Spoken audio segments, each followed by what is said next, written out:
What's up, guys? Your boy Chef from Off the Dome. And lately he said he be killing the vibe. Gotta be sick of this guy. Pull up skirt. You got more than just say it. Today we're talking about Bryson Tiller versus Tory Lanez. And it's a rightful topic. As the Joe Budden podcast had pointed out yesterday, that at the time, they were both bucking on both of them, seeing which one would have longevity, which one would rise to the top. Today we're going to review that. Overall, both these guys blew up the same year. They had their respective singles. Bryson Tiller with Don't in Exchange and Tory Lanez with Say It Then Love. Now, it all culminated into Trap Soul, which was released before I Told You by Tory Lanez.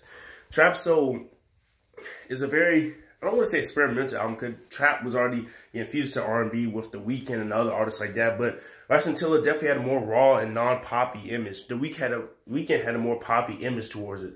So for an R&B singer to do these things, it was very different at the time.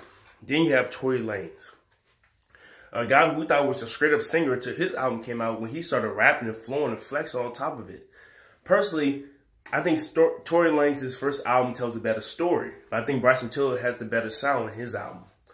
True to Self, that album I don't think is as good as Tory Lanez's other projects. Memories Won't Die, and his whole Chicks Tape series alone is pretty well. His remixes to all those R&B songs are classics like Grind On Me, You Got It Bad. He did a remix to Drake's Control. He did Proud Family. There's a lot of good remixes and low-key vibes that Tory Lanez has sent. And Bryson Tiller, although he does have Let These Niggas Know, Don't, Exchange, dang, it's another song in there, Sorry Not Sorry.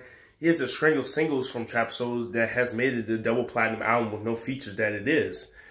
Tory Lanez obviously has the longevity in his career. And I think quality-wise, Tory Lanez wins that as well. Because Bryson Tiller, since 2017, hasn't been the same. He's been, I guess, out of his element. Trap Soul was a different time in his life, and now he's with True to Self. His fans, they liked it, but as you can see by his presence now, it's like they're not picking up on what he's putting out.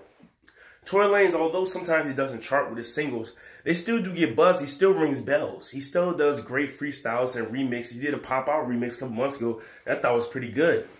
And overall, when it comes to album sales, Bryson Tiller does have Tory Lanez there, but I Told You and Memories Don't Die have been certified gold. They are eligible for the gold certification, at least, because both of them sold over 500K copies. Love Me Now is still on the Billboard 200 almost a year later. So it stayed on the chart longer than Bryson Tiller's True to Self when that dropped in 2017. So if you talk about overall career and where they're at now, as in 2019, because these guys are still relatively young, you know, Tory Lanez, I think he has it. But either way you go, these guys, you can't go wrong. These guys kind of not reinvented, but made R&B more popular in the mainstream. Here's why. Because this whole decade of 2010s, basically your main R&B stars have been the ones from the past. And most of the time they consider pop R&B. Drake, The Weeknd, even Chris Brown goes to the trap R&B, hip-hop, pop, he goes all through it.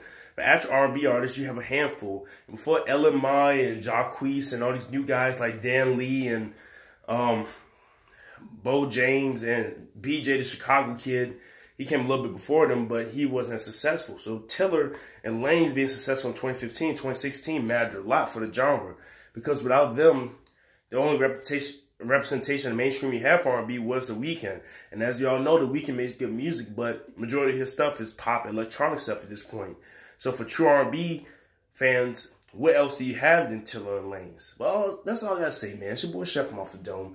Like, comment, share, and subscribe. Let me know what you think about it. Do you think Tory Lanez has beat Bryson Tiller? Do you think Tiller's still on top? I personally think Tory Lanez has beat Tiller, but I will say this, Lanez is more of a rapper than an R&B singer, as we could see. So, you know, is it a fair matchup? Let me know in the comment section. Like, comment, share, subscribe. Peace out.